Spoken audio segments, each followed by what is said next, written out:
Good morning, everyone. The 22nd annual Copper Harbor Trails Fest brought bikers from as far away as Florida to the top of Michigan for various events, including enduro, downhill, cross country, and kids races, along with the DWD Memorial Dock Jump. There was a problem before the morning downhill races started on the Overflow Trail. During a practice run, the tires of one rider slid on the wood of the flow structure. He lost his balance and fell about 8 feet to the ground. He was knocked unconscious for a minute or two.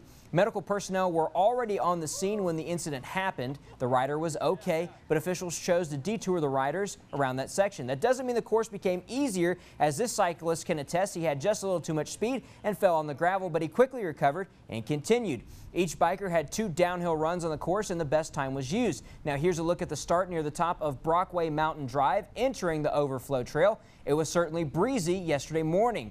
The end of the course also has one big drop-off, although you could take an alternate route around it. This biker made it clean through the drop-off but lost her balance after the short jump and slid a few feet. Bummed but not discouraged, she finished her race. We did not get results from this event, but you can tell that it takes a lot of courage to take this drop just before the end of the run, no matter what line you take. It looks even tougher from the other side of the trail. There was a major change to 17-mile and 23-mile cross-country races. Brockway Mountain Drive was not used. Instead, the bikers started in downtown Copper Harbor and headed east and used the newly constructed Keweenaw Point Trail before looping back through the main Copper Harbor Trail system near Manganese Falls.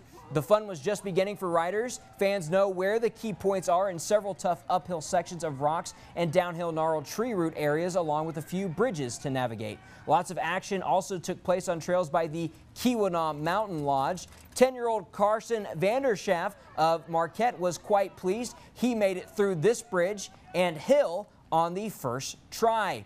Dearborn, Michigan's David Hamilton easily slithered his bike through this split rock section, but nobody could keep up with Calumet's Pete Karanen in the long race. He won in just under 1 hour, 43 minutes. His victory margin was more than 2.5 minutes. Marquette's Cooper Dendell captured the women's 23-miler in 2 hours and 31 seconds. Dendell won by 4.5 minutes. Lawns' Todd Tolfson and Jefferson, Wisconsin's McKenna Dwyer won the 17-mile events. The 45th annual hardball tournament was held today in Felch. No, it's not golf and baseball mixed, just little pregame antics. Bottom of the first, though, and defense was key. Trent Brisboe blows this pitch by the batter of Houghton to end the inning. Top of the third, still scoreless, and it happens to be because both pitchers are throwing a gem.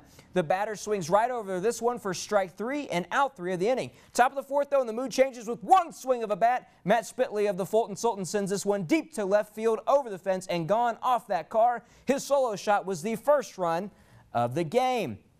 Still top of the fourth, and the runs continue, though, as Josh Holtum will single to left field, which will score Hayden and George for the 3-0 lead. Sultans went on to put up 6 runs in 5 innings. The tournament does continue tomorrow from Felch.